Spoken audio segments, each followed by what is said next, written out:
They're yours. Hit that one more time. I am the number one determinant of the success or failure. Here we go. Of my students. Hey, y'all, you have a strong summer. Kick some butt next year. Thank you. Thank you. Appreciate you.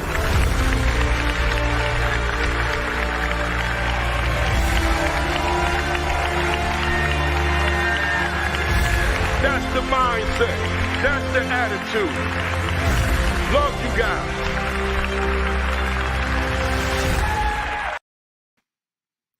And we are live. Good morning.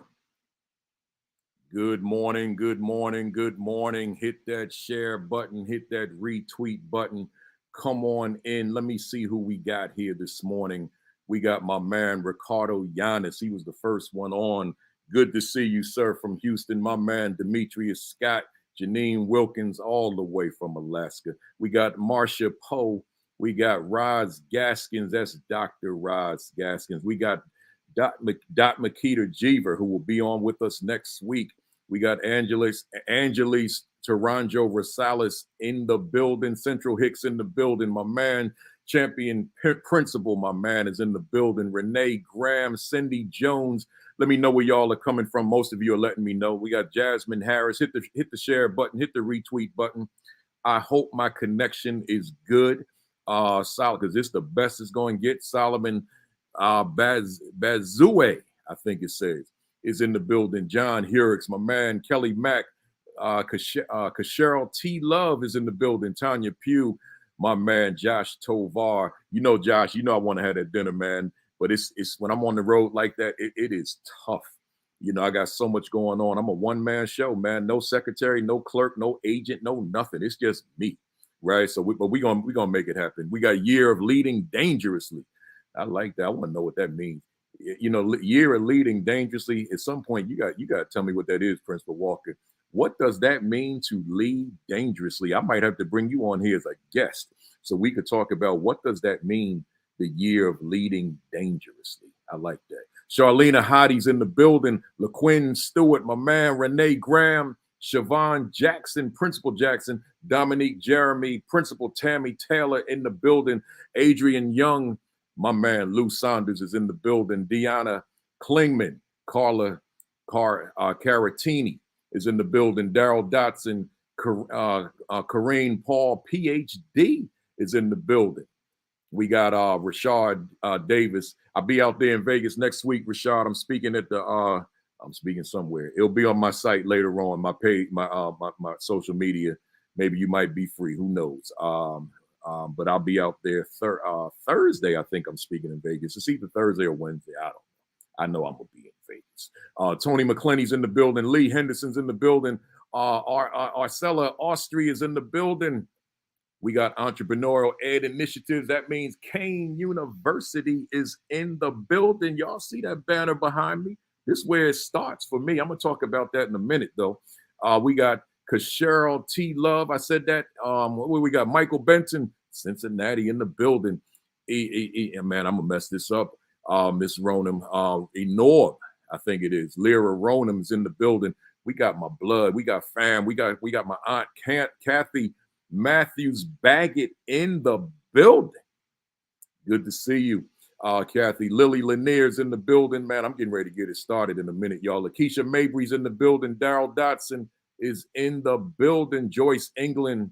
Who else we got? Ryder Ellis, Tony McClenny, Vanessa Zeskend, Crystal Nolan, Brandon, and I think I'm going to stop it right there. I got a lot to do, y'all. You know, I got a keynote today, so let me jump into it by formally saying to everybody, before I do, hit the share button, hit the retweet button. I was getting ready to say the keynote button because I got a keynote today.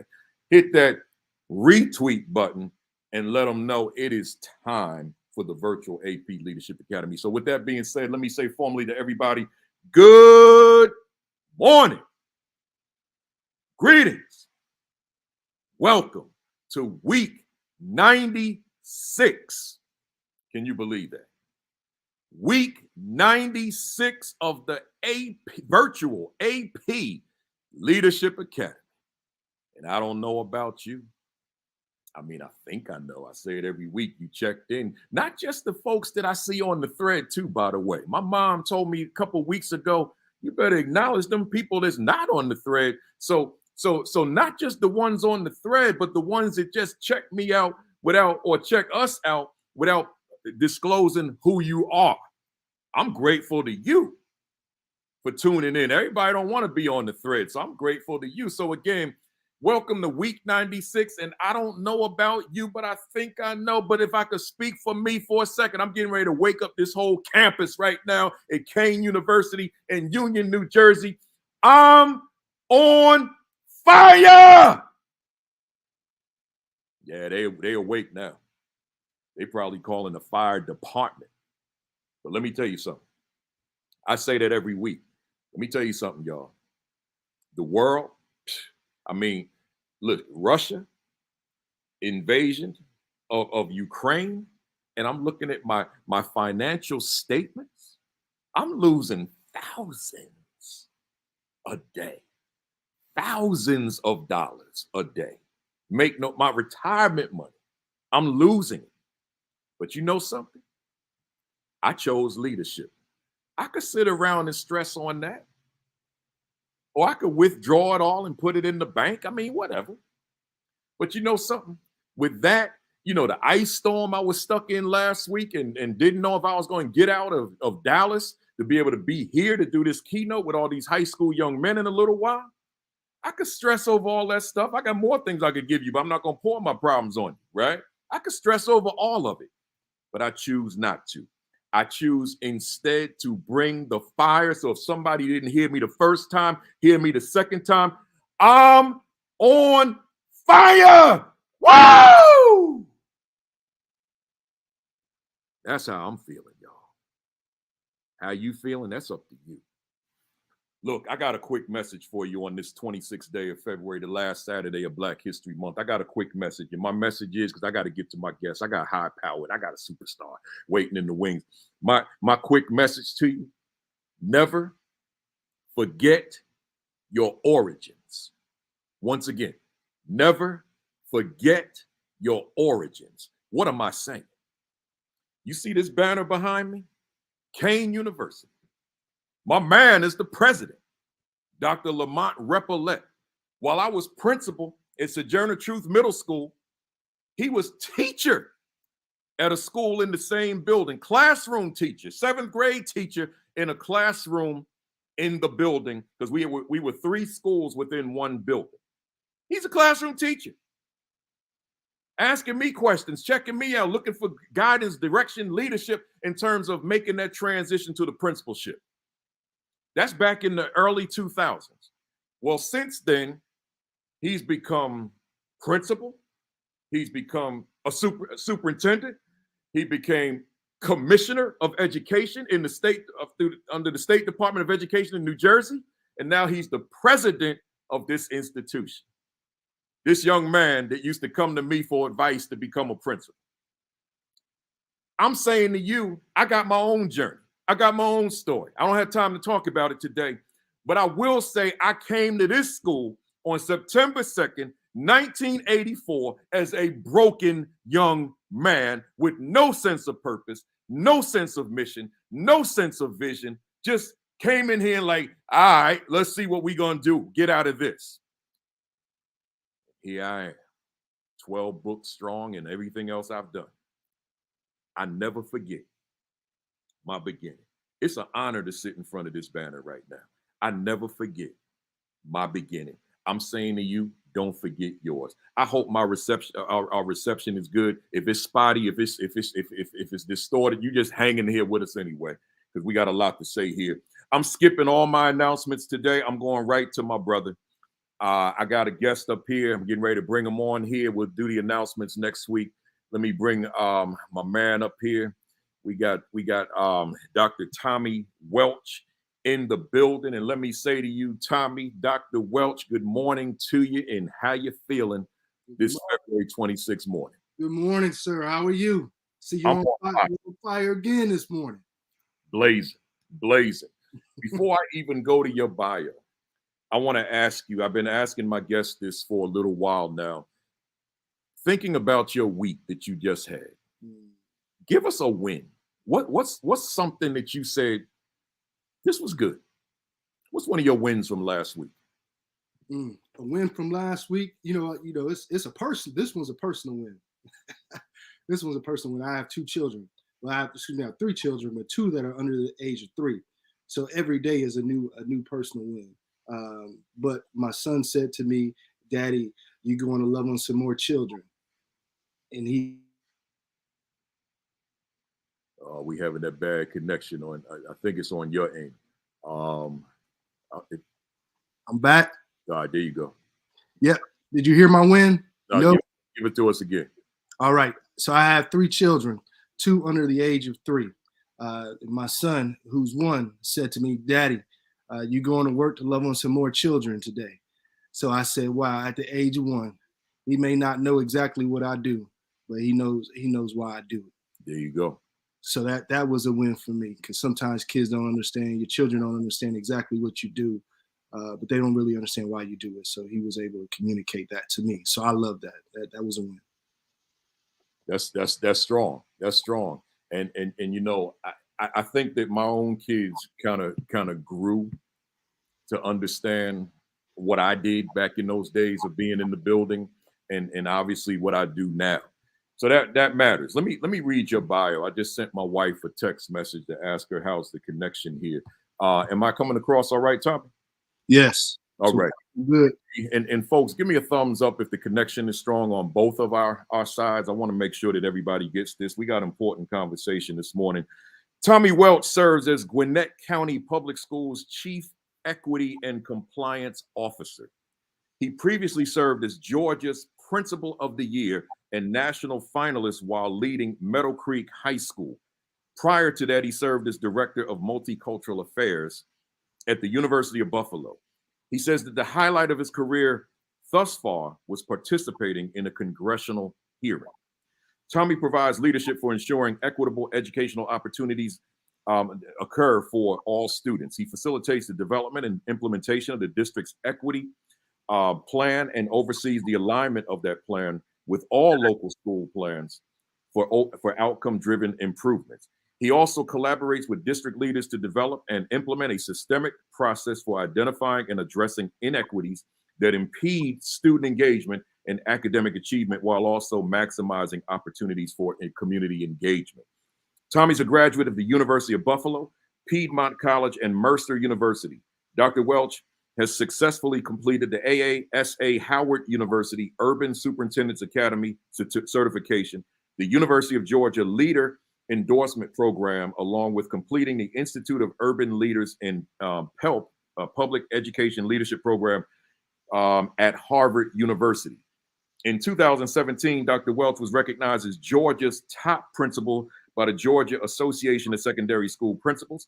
And in 2018, he was named as one of the 3 finalists for the National Association of Secondary School Principals, NASSP's 2018 National Principal of the Year Award. That's outstanding. That's a phenomenal bio. And as I tell all my guests, sometimes they say, is it too long? I say, no, whatever it is, I want folks to know. Thanks for the thumbs up, people. I guess we good. I want people to know. I want people to hear what my guests have accomplished, because, when you think about the whole purpose of the virtual AP Leadership Academy, I always say my thing is the assistant principalship is the most misunderstood and underutilized position in all of education. I created this platform to play my part in correcting that. So for today's topic, I'm just calling it one-on-one. One-on-one with the 2017 Georgia Secondary Schools Principal of the Year, Dr. Tommy Welch. I didn't really want a topic. I just wanted to call it one-on-one. So let's jump into it, Tommy. Talking fast, folks. You all know I got to get off of here at 12 o'clock, 12:05, because I got to do a keynote here at Kane University. Tommy, here we are, February 26th, the last Saturday of Black History Month. And Black history for me, it means a whole lot of things. I could probably talk for the next 24 hours in terms of its significance to me personally and professionally. But what I want to ask you is, what does it mean to who you are professionally? And is there any correlation between the history of Black people and who you became as a leader? Yeah, 100%. You know, for who I am as a leader, I think one of the major reasons why I went into the profession is because I wanted children to be able to see someone like me in the roles of leadership. But not only like me, I wanted them to see someone doing it extremely well, who was passionate, technical about it, and wanted success for all students. So that was definitely, you know, a major part of it. But as far as you know, being a part of who I am, you know, I was a history major. So when I began to learn more about African American history, not just about African American history, about Black history in general, about the untold history, it became a moral imperative for me to ensure that all students felt empowered through education. So you know that's a major piece of not only what I do but who I am. And if you look at my leadership and how I lead, you'll see it. I don't need to tell you. You know, the title equity officer is new around the nation, but I didn't have to tell you when I was an assistant principal or principal what I was doing. Equity wasn't there. They could just tell this man's about the work, and he's uplifting all students. He's pulling authors that we've never heard of, and that was a part of the work. That's a part of my purpose. Love it, love it. So when you think about education, Tommy, you know, you're very talented. You're very well credentialed. You've done a lot of good things. You're a brilliant young man. Why did you choose education, and what continues to fuel your passion in education?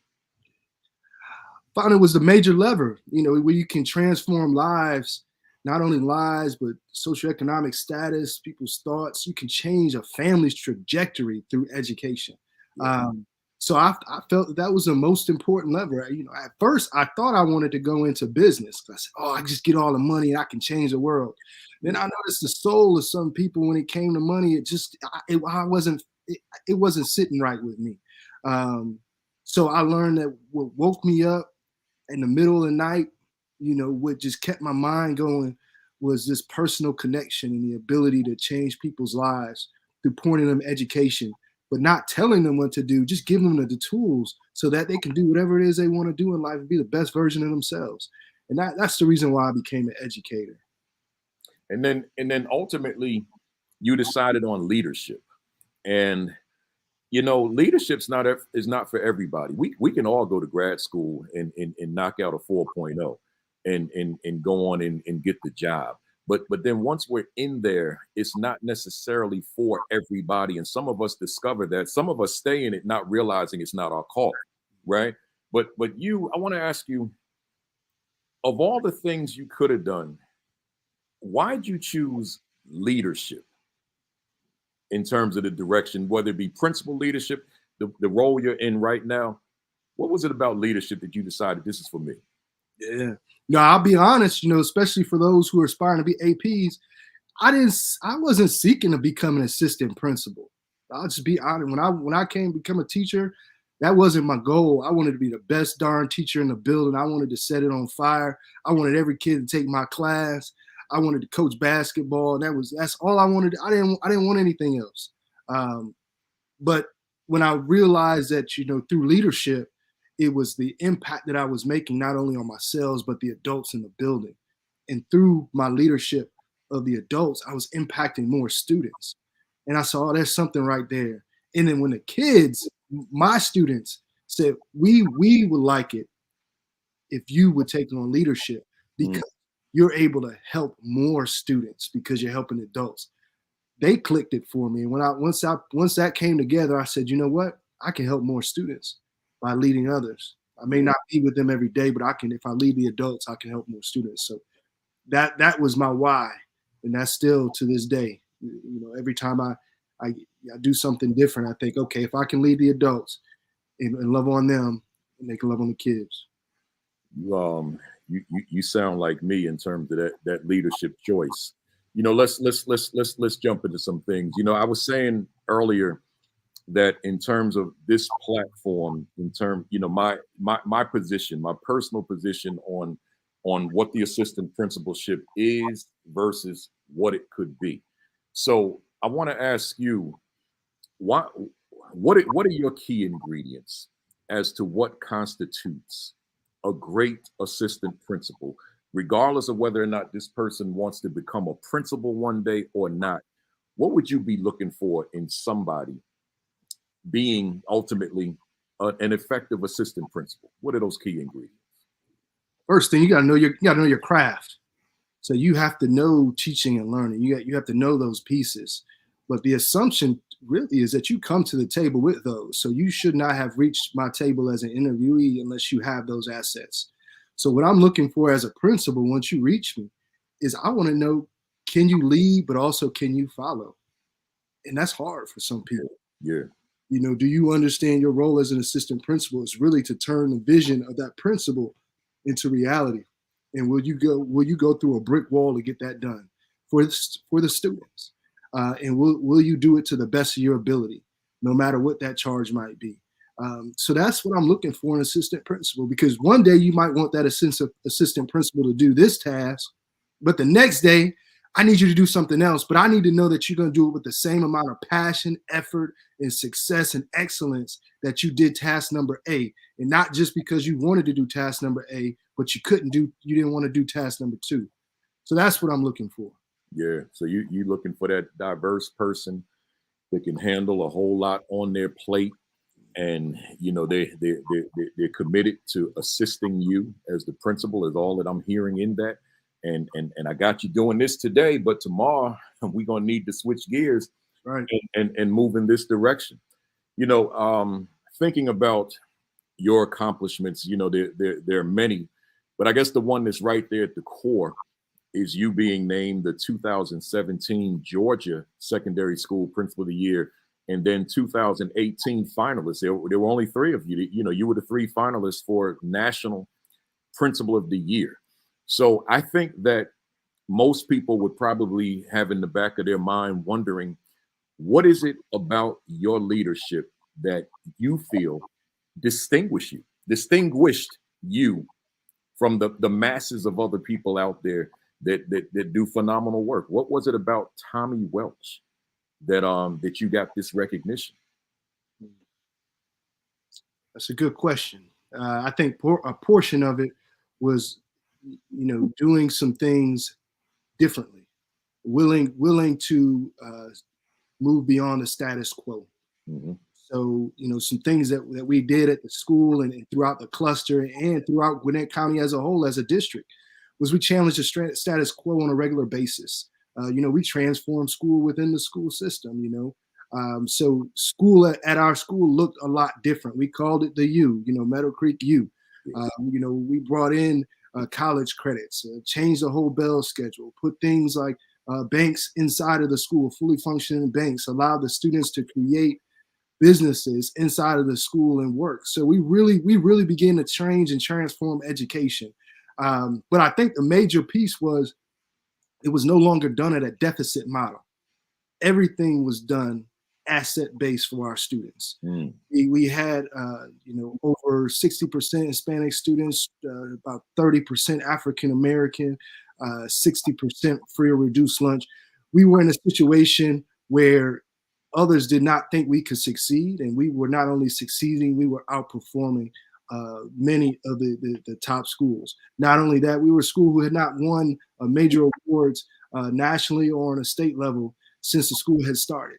And in a short time, we call it the decade of distinction. In that short decade, we won 2 state championships, won several state awards, and won national titles for the students. That was before I got my award. So what I did and how I got my award was really just the icing on the cake to say, hey, your students, your staff are doing great things. Let's take a look at the leadership. So that was a piece. And the last piece that I'll add, Principal Kafele, that I think was the piece for me as a professional, was I learned that I lead people. I lead people. So I learned that the students that I lead are not just students. This is someone's child, someone's grandchild. And in that, and capturing that every day when I woke up, when I walked in the building, my aura was a lot different. I wasn't just a principal anymore. I was, to them, I became the father, the grandfather, the uncle they never had. to the employees, I became more than just a leader. I became someone that I don't want to say looked up to, but they believed in, because I saw in them not just that they were a science teacher, but they were a mother, that they were a sister, that they were someone's child. So the connection was a lot different. So much so that it spread not just in the school, but to their families and everyone they came in contact with, because they had nothing but great things to say about where they worked and where they lived. So it just changed the way things happen a lot smoother. Woo! You know something? I'm probably not going to finish all my questions because of your answer you just gave, because I can't move on. You said something that we gotta stay there. You said that your aura would shift as you walked into that building. And you're looking at the folks in the building, students, staff, everybody, through that particular lens as people, not just the students, not just the teachers, the staff, but as real life people with real lives within their lives. Man, that matters, Tommy, and you know it. That's why you walked it. Think about that leader out there that doesn't make that shift and stays in that job mentality, right? That this, I'm the assistant principal, or I'm the principal, or I'm the whatever, but haven't humanized the work, hasn't brought that level of humanity to the work that they do. Speak to that person, because that person might be watching. They could be in the classroom, aspiring leader, and doesn't understand that that's the necessary aura when you're talking about molding, shaping a school into a high performing, effective institution. Talk to that, Tommy. Yeah. When you get to that point, you're able to really see from their perspective what they need from you as a leader. Because you can have your playbook all you want to, but if you don't know what your staff needs from you, or your students or community needs from you, because you haven't taken the time to get inside of who they are, you can't lead. They always say you can lead, but if nobody's following you, you're really not leading. So in order to lead, you got to know what your people, what they need from you. In order to do that, you have to create that sense of empathy. You have to be able to walk their shoes. But if you can't walk in their shoes, then you have to talk to them. You have to build that connection to understand who they are as a person. So if your science teacher is always coming in late, but you think it's a really good science teacher, but they're just so defiant, they're always coming in late. I'm just going to keep writing you up. But you never ask a question, or never begin to understand what's going on in a science teacher's life. That maybe if I can reach that point, I'll be able to get greatness out of this person, far beyond what their job description ever had. Yeah. So you find out what's going on in that person's life, why they're making it late, why they're coming in late. You make that human adjustment, and that person now stays after school 4 hours just because you took the time to find out and made their life just a little bit easier. And now you got an employee, not only an employee, but an advocate for life, not just for while you're at that school. You saying something there, and folks who rock with me every week, they've heard me say in the past, I make reference to Luther Vandross, and Luther would always say at his concerts back in the old days, I'm going to take my time singing these love songs. And I didn't know I was going to become an educator when I used to go see Luther with my girlfriend back in those days, who's now my wife of 32 years, right? I didn't know that I was going to become an educator. I just remember Luther on that revolving stage saying to the screaming fans at Madison Square Garden that I'm going to take my time singing these love songs. So when I become principal and I refer back to what he said, I said, that's what he was saying. I can't learn my staff if I don't take my time to get to know what they need out of me, as you so eloquently said, right? So as I would walk the halls, I'm thinking to myself, I got his songs in my head, particularly Superstar, because that's my jam. But I'm thinking, I got to take my time singing these love songs, despite the urgency to be effective, despite the urgency for the school to be successful. Sometimes you got to slow your roll and take your time singing these love songs. Hey Tommy, if you were on an interviewing committee, which I'm sure you've been on many, but if you're interviewing, you're in one of those conference rooms like I'm in right now with about 10 seats at a big table, and here comes this candidate that's interviewing for the assistant principalship. What might be one of or more your non-negotiables, your deal breaker that you'd be looking for in this candidate? It's in terms of if you want to recommend that we hire or this person, because one of those non-negotiables just did not come out in that interview. If they don't talk about the students, Mm. I mean, you'd be surprised how many interviews I go through, and they never mention the students. Wow. They never mention the kids. You know, they might talk about them abstractly, but they never really get down to the point of that they're there for the students. And I don't care what job you have in the school system. If you can't bring it down to that, I'm sorry, we can't talk, because every position is there to support the students. Yeah. Not just the ones that you want to support, every one of them. So I need to hear that.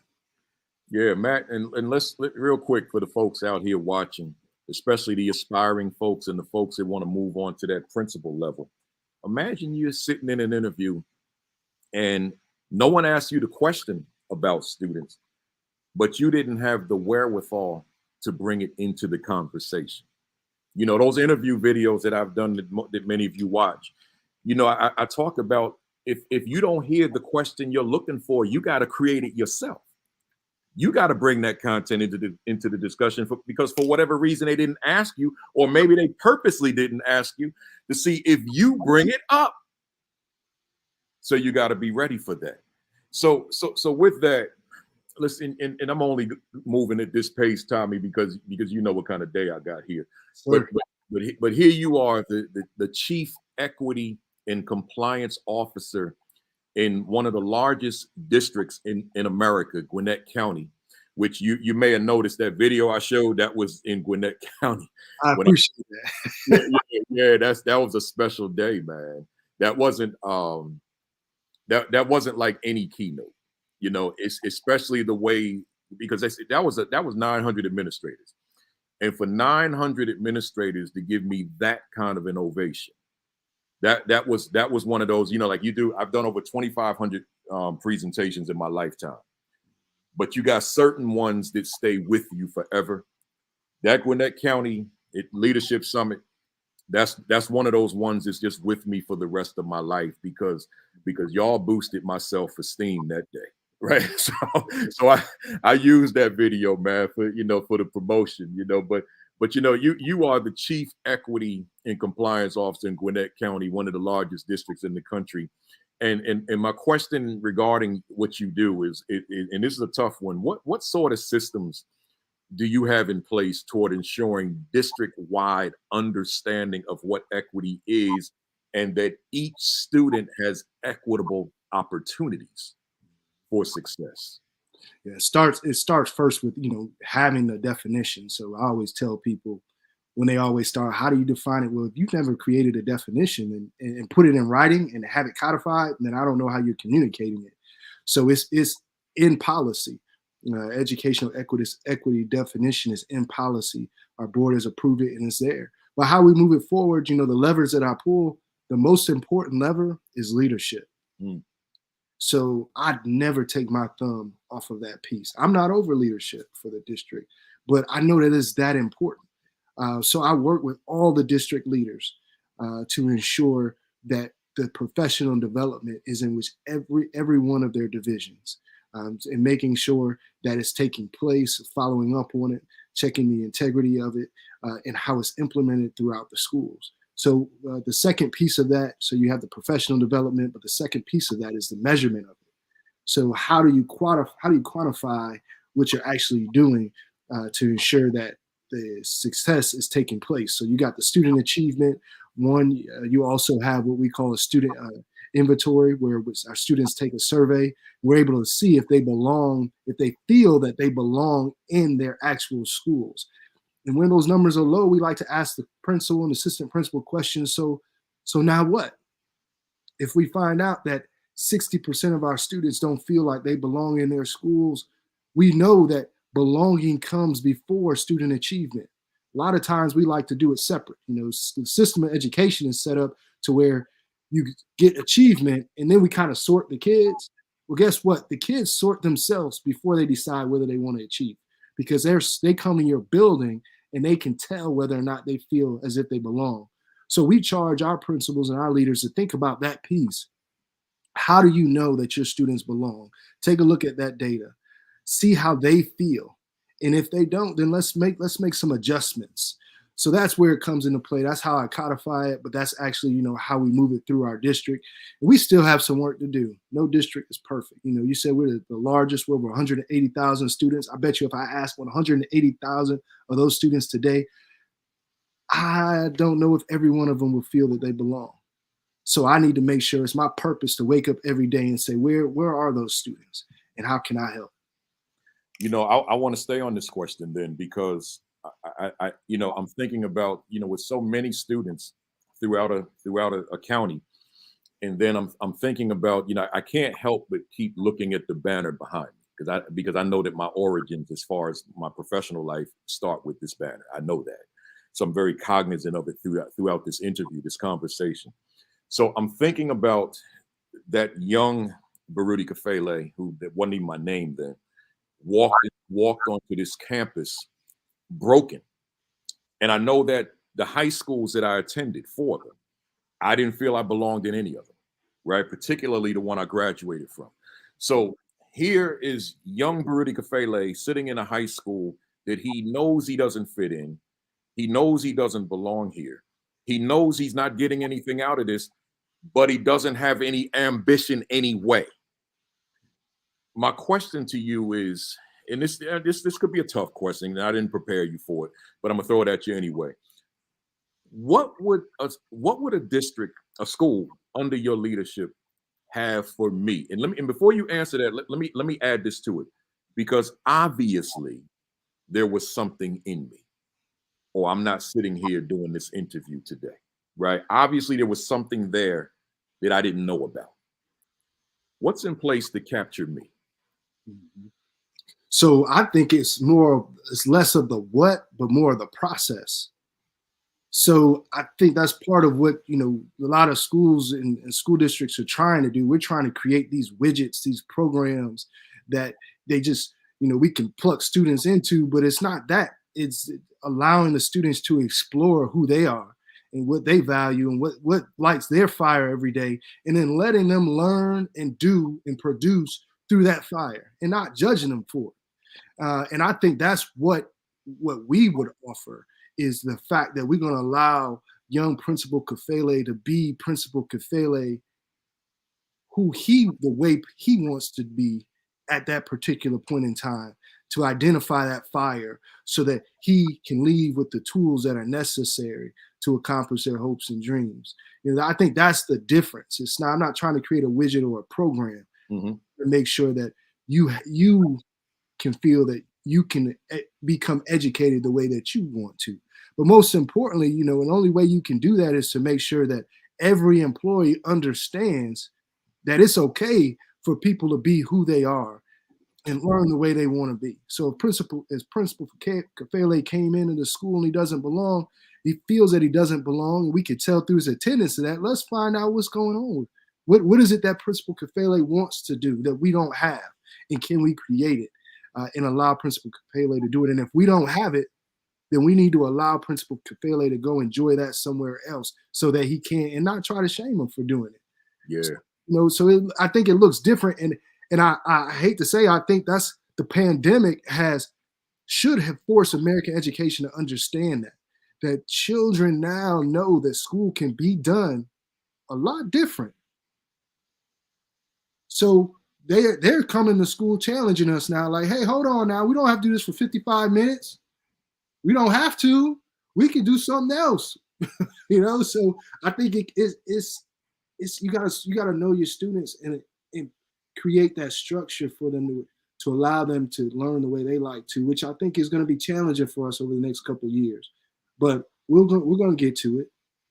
Yeah. So, one of the things I'm hearing from you then, there's some heavy lifting that the leadership has to do as far as their relationship with staff from through the equity lens to ensure that no youngster falls through the cracks.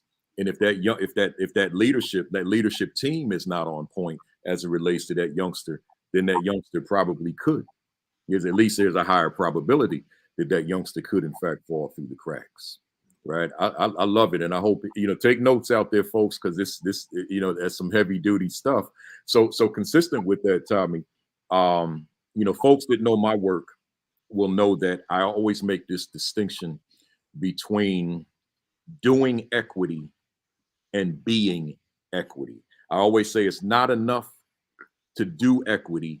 You must be equity. So in other words, when I say doing equity, I'm talking about just the motions of being that equitable practitioner. But when I say being equity, I'm talking about the personification of equity. I'm talking about having this equity mindset that you are equity. I'm about equity. That's what I'm bringing to my students each and every day as teacher, or that's what I'm bringing to my school each and every day as leader. So my question to you then is, how can school leaders help their staffs to develop equity mindsets? You think about growth mindset. Well, an equity mindset, not just a practitioner of equity. And it is a mindset, and I must say, you have to live it. It has to be a part of what you do. It's not something that you do at a particular moment in time, and then that's it. So in order to do that, I really think, it's about what you have to educate yourself, what you read. Think about the literature that you're reading for school leadership. Is it only one way? Think about the books that you read, the strategies that you use. Don't just accept the strategies. Where's the research behind those strategies? Who were the individuals used for the research of that strategy? Yeah. Does it match the students that you have in front of you? Keep those things in mind. I'm pretty sure if you were selling a widget, you would take that into consideration, your customers. Do the same thing with your students. It's about respect and dignity for the end user. But the major portion, I want to make sure I keep my responses short. The major portion is, it has to be what you do every day. It's not a portion of it. So don't think because you have an equity talk that you're not an equity leader. It's from the time you get out of your car to how you get in the car, who you speak to, who you don't speak to, who you invite to the table. All these things, it's all a part of who you are as a being. It's not. I hate to say, I just can't give you a professional development on it and say that now you got the sticker. That's not how it rolls. And you got to understand, when the word equity, when people aren't using the word equity, it can become something else, and you should still be doing it. Yeah. If that's really what you're about. So that's just my 2 cents. When I was doing it, they called it multiculturalism. Yeah. I didn't need the term, but I was doing it because it's about what's right for people. If you love every child, if you really do love every child, and you love all those children in your building, then you'll be all right. If you expect that you want high expectations for all those children, all right, and you'll be okay. But if you're not at that point, then I might need to give you an equity sticker, and we might need to roll and give you some hardcore strategies. But it needs to be done every day. I love it. As a quick commercial. Those of you again out in the audience who have been rocking with me for a while, you'll recall that my first time I brought a guest on was Dr. Vincent Stallings, and we talked about the why. Right. Well, he just walked in the room. He's literally sitting right in front of me. And he started here at Kane University as well. We both went to junior college, and then we wound up coming here. And this is where it started for both of us. He's Dr. Vincent Stallings. So it's just a special day, being back here on campus, the two of us, and having the opportunity to talk to the Georgia Secondary Schools 2017 Principal of the Year. It's like it's all coming together because you're a lot younger than my man and I, and so we get to talk to the young brother that has done big things and still growing. Because I know you're going to be superintendent at some point. We know that, right? So it's not a matter of if, it's a matter of when, right? So so it's just an honor. You the right guest on the right day, right? So with that said, let me keep it moving. You say, I was reading something, talk about you, and you say that you have a session that you conduct, and you say we value, we measure, and what we measure gets results. So let me say that again. This is a quote I took from you. It's the name of a workshop you do, a presentation. What we value, we measure, and what we measure gets results. So when I kind of played with that in my head when I was preparing, I said to myself, I want to ask you this question. Talk to us about the leadership valuing instructional leadership. So here, got the leader that values the instructional side of leadership, instructional leadership, but concluding there's no time to fully engage in it. This is an example of valuing something, but not positioning oneself to measure what we value. So I kind of threw a monkey wrench in it, I guess you could say. Talk to us about that. Yeah, you got to take, if you truly value it, you put in place a measurement, but you got to spend the time on it. You have to spend the time on the things that you value to measure them. If not, then you really don't know what's going on in your building. So if you really truly in value instructional leadership, then that should be a majority of your day in the classroom, dealing with instruction, talking to teachers about instruction, talking to children about instruction. If people always say, I don't know if I have all that time, and I question that, because if you talk to a person who really loves what they do, no matter what conversation you have with them, they always find a way to bring it back to what they love. Yeah. I mean, I don't know if any of you know professional athletes, but if you know one, no matter what they talk, they could be talking about a car, and they'll talk about a car and they'll spin it right back to a game that they had, that they loved, and something happened. So if you really love instruction, you can be talking about a custodian, waxing the floor.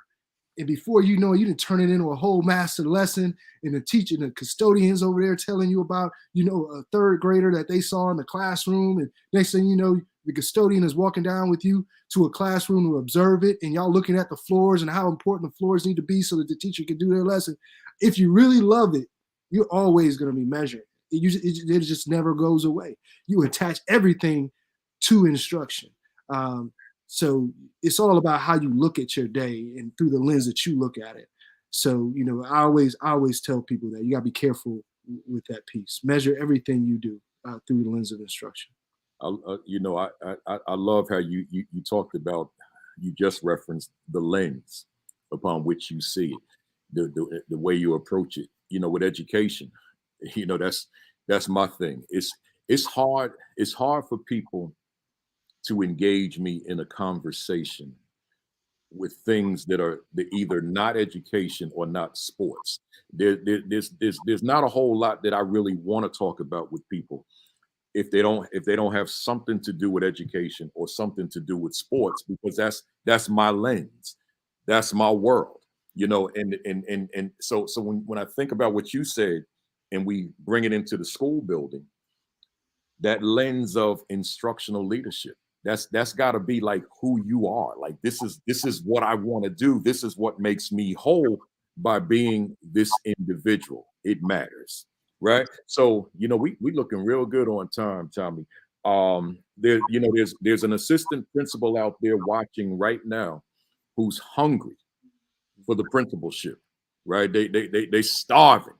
They can't hardly sleep, right? They hungry for the principalship, but not being adequately trained to lead a school, right? So I'm gonna say that again. There's an AP out there right now. They watching us live. I feel that energy, and they hungry. They starving. I gotta get this position. I want to be principal, but they're not being prepared to be principal. Tommy, what advice do you have for this individual to learn the principalship without engaging in the preparation to become one? Yeah. So there's this book where it's actually an article. It's called Managing Oneself. And for any of you in your career, I definitely think that you have to, as a professional, accept the responsibility for your own professional development. So you have to be hungry enough, but you got to go out there and get it. So how does that look in this situation that Principal Kafele has presented to us? You have to read. So you don't have to physically be in that environment, but because of YouTube and online, you can actually connect with effective leaders. So you being here today is a clear example that you have taken that first step.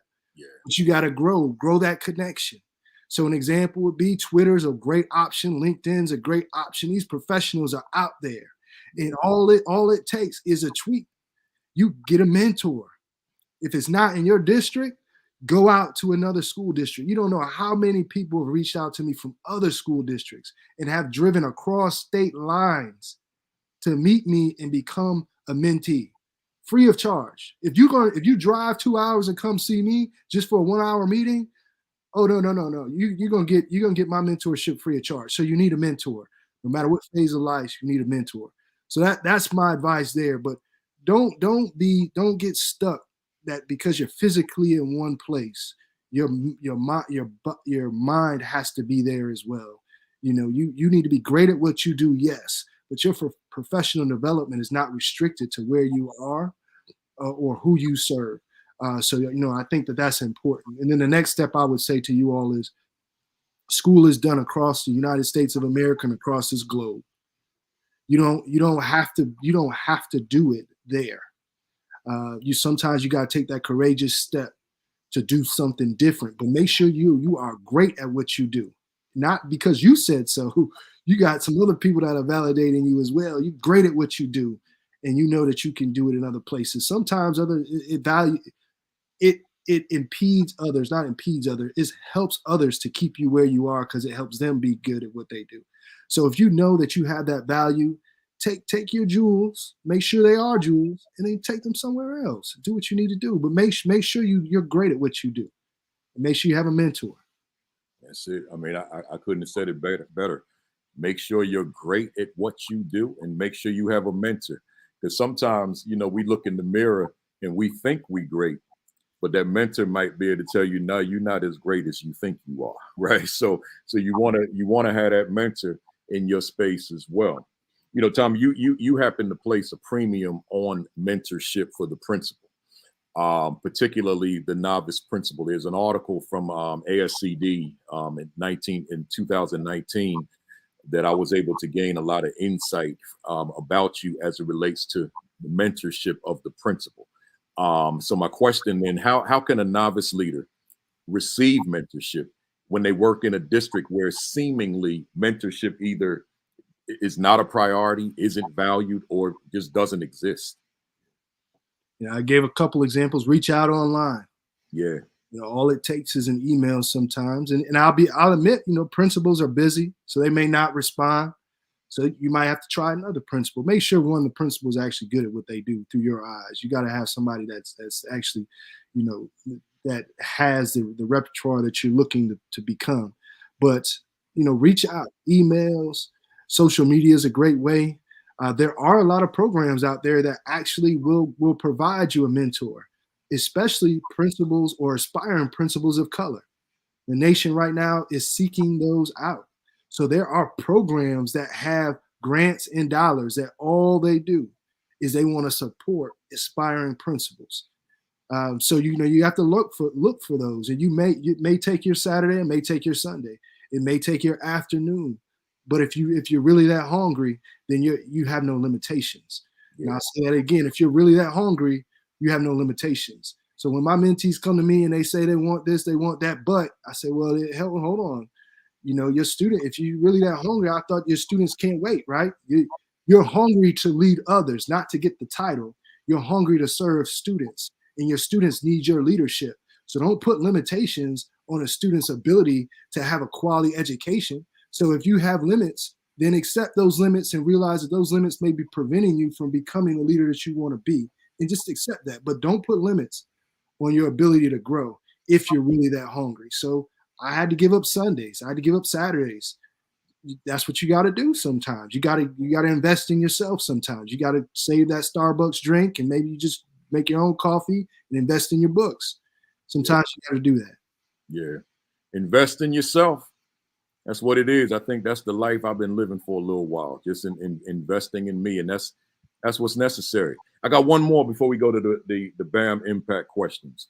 In that same article, that ASCD article, 2019, you stated that the typical first year principal wants to show everybody what he knows, but the most effective way to lead is to empower others, which you learn the value of through a mentor yourself. So my question to you is, what do you mean by empowering others? And give us an example. Just give us a brief example of how an AP or a principal could go about empowering somebody else. Yeah. So empowering others means, you always have teachers who say that, they don't feel their administrative team listens to them. So when you empower others, you create mechanisms or systems inside of your school where the leaders can not only feel heard, but they can move forward the work and lead in your building. So essentially, you're getting out of the way and you're becoming that coach. So when you're a good coach, you can have great athletes and allow them to be the stars and let them work, and that's okay. So you got to put your ego aside, but that allows them to lead the school, and then they feel more empowered. So empowered doesn't just mean voice. You have to actually allow them to do the work, which means you have to create this safe space for failure too, because they need to grow, because things may not go the way you intended for them to go, but they can learn through their mistakes, and they can get better. So when you empower others, you create this space for them not to only have voice, but for them to be professionals and create the solutions to the problems that they have identified. And you just facilitate that. But as a leader, sometimes we come into a situation with, I have the answer, I got the program, I just need y'all to do it. Yeah, right. You got to empower them. You have to empower. Synergy, 1 + 1 = 3. And coming to grips with the fact that you're probably not the brightest person amongst the staff in that building. There are some super duper brilliant people there, but that leader has to be comfortable within one's own skin to accept that. And then there, you're in better position to begin to the process of empowering others to do things that are probably more effectively than you can do yourself, right? Hey, one of my mentors, God rest his soul, one of the first things he told me when I became an AP is he said, I want you to sit in this meeting and think about all the degrees and experience in this room. I think I was maybe 31, maybe 20 something. And he said, if you think that you are the smartest person in this room, then you need to humble yourself and realize that there's a lot of experience and wealth of knowledge and smart people in this room as well. Your goal is to maximize everyone's potential of all these degrees here so they can get the job done, not to make yours shine. So that was a humbling moment for me. That's how, when I walk into a room, that's what I always think about. Look at all these smart people. How are you going to get this job? How are we going to get this job done? Absolutely. Absolutely. People are asking about the link for the article. Just Google, folks, Dr. Tommy Welch, ASCD, and it'll come right up. Dr. Tommy Welch, ASCD, and it will come right up. Hey, Dr. Welch, we're right at the BAM impact questions. I got 21 for you. Mm-hmm. Rapid fire. 1 word answer or 1 sentence max. Let's do it. Is education on the right path for underserved children? 1 word answer. Or sentence. No. Can true equity occur in America's schools for Black, brown, and other underserved students? There's more to that. 1 word, yes. Does Dr. Tommy Welch, does your work contribute to the progress we desperately need? Yes. If you could do a reset on your life, would your line of work be different or the same? The same. Why do you continue to do this work? The children. What fires you up within the work that you do? The children. What do you love about the work that you do? The children. And what do you dislike about the work you do? The politics. I know something about that. What has been your greatest victory in this work? It has not happened yet. What has been your greatest mistake in this work? Undervaluing teachers. What has been your greatest challenge in this work? Mindset shifting. Are you proud of your first year as an assistant principal? No. Are you proud of your first year as a principal? Yes. Who inspires you in this work?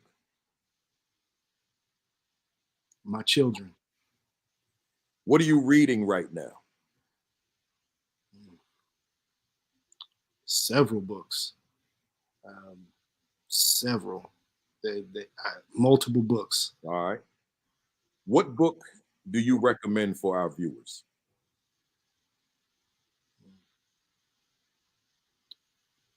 For your viewers, the number one book I would say is you definitely have to pick up Principal Kafele's new book on equity. The questions there, I think anybody can read and reflect on, and you can use in professional development sessions as well. That's just not a plug, but I think that's a good read for those of you who may not have one a lot of time but want to use it in PD. It's ready to go read. That matters. You said it on the right day while I'm sitting in front of this banner. So I appreciate it. Yeah. When I arrived on this campus, man, we ain't even gonna get into it. Oh, this guy sitting in front of me, he knows. Dr. Vincent Stallings knows. I was lost, man. Let me keep going, man. It's supposed to be rapid fire, right? What do you want to accomplish that you haven't accomplished yet? Nation's education system to change. Are you satisfied with where you are now professionally? My grandfather told me if you're ever satisfied, then you're not working. Woo! Woo! One of my hashtags, never satisfied. Never satisfied. I don't care how many awards they give me, how many bestsellers. I ain't satisfied, man. I'm gonna keep going till I can't go. Let's keep going. What could you say? What could you say to a viewer out there who continues to face closed doors? Learn from every closed door. What could you say to a viewer out there who's lost their fire? Find a match. And lastly, if Dr. Tommy Welch was a word in a dictionary, what would be your definition? Tenacious. Woo! Tenacious. I hear that, folks. Hey, folks, before I ask Tommy to tell how to reach him on social media and all that good stuff, if you enjoyed the session today, just give me some fire emojis, some thumbs up, some love, whatever it is. Just let them know. That's how we applaud our guests. Let them know, or whatever it is. Just put it in the thread there. He'll see it. And with that, Tommy, how can the folks reach you if they want to keep in touch with you as far as just learning what's on your mind, your social media, all that? I see all that fire, so there's a lot of fire on there too. I appreciate it. Thank y'all. I'm always on social media, Twitter at Tommy T. Welch. You find me on LinkedIn as well. Those are my two major social medias that I'm always active on. When I mean always, 2 o'clock in the morning sometimes or so. But if I don't get back to you within 24 hours, I will get back to you. So those are the best ways to get to me. And remember, reach out. We're only a click away. It's one small world. You're never alone out there. Whenever you think you are, you're not. Big shout out to Principal Kafele. You were one of my first speakers when my first year as a principal. Yeah. And have been in contact and a mentor ever since. I see you as such. So please continue the great work. It's always inspirational to watch you lead and support others. Thank you, sir. I appreciate you. You said the right thing on the right day, brother. I appreciate you. Hey Tommy, I just want to say formally, man, this has been great. I normally would go longer, but you know what I'm dealing with today. Sure. But this was a great conversation, and I know that the folks benefited from you, and certainly this won't be the last time. This is just where we are this time on this 26th day of February. Let me close out real quick. Stay there, Tommy, even when I sign off. Stay there. Folks, don't forget every Saturday morning on Facebook Live, Sean Hurt, 10 o'clock. Dr. Sheikah Houston and Tammy Taylor with Create and Educate, 10:30. Unlock the Middle with my guy, Josh Tovar, 7 o'clock Sunday nights. And then Village Leadership Group with Dr. Roz Gaskins and Coach Williams, Tuesdays and Thursdays at 6.